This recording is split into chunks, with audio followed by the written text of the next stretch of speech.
अगर तुम यह चाहते हो कि तुम्हारा शरीर स्वस्थ हो तो केवल सोचने से कुछ नहीं होगा। तुम्हें रोज व्यायाम करना होगा, सही भोजन करना होगा, आलस्य छोड़ना होगा। यही अनुशासन है। अगर तुम यह चाहते हो कि तुम्हारा जीवन ज्ञान से भरा हो तो केवल यह चाहना कि काश मैं बुद्धिमान बनूं बेकार है।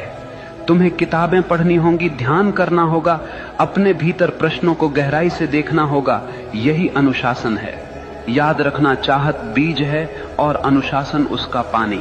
बीज कितना भी महान क्यों न हो, अगर उसे पानी न मिले तो वह सूख जाएगा। ठीक वैसे ही तुम्हारी चाहतें बिना अनुशासन के मर जाती हैं।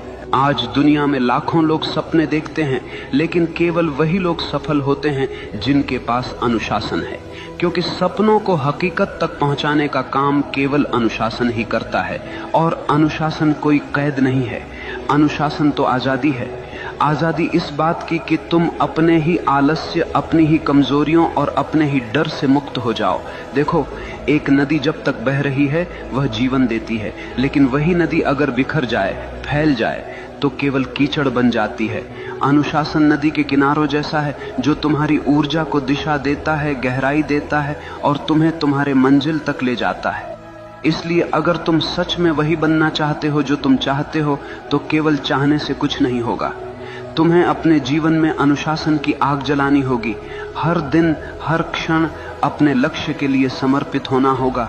और जब चाहत और अनुशासन मिलते हैं तो चमत्कार होता है। तब मनुष्य वही बनता है जो वह चाहता है। मनुष्य वही बनता है जो वह गहराई से चाहता है। लेकिन याद रखना, यह जीवन कोई खेल नहीं है, यह तुम्हारी चेतना की यात्रा है।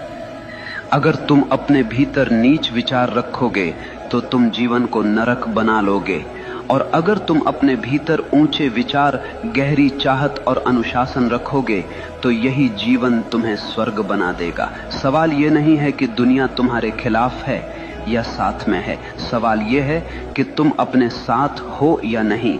अगर तुम अपने विचारों, अपनी चाहतों और अपने अनुशासन के साथ खड़े हो तो दुनिया की कोई ताकत तुम्हें रोक नहीं सकती। याद रखना, भाग्य बाहर से नहीं आता, भाग्य तुम्हारे भीतर से जन्म लेता है। जैसे तुम सोचते हो, जैसे तुम चाहते हो, जैसे तुम जीते हो, वही तुम्हारा भविष्य बनता है।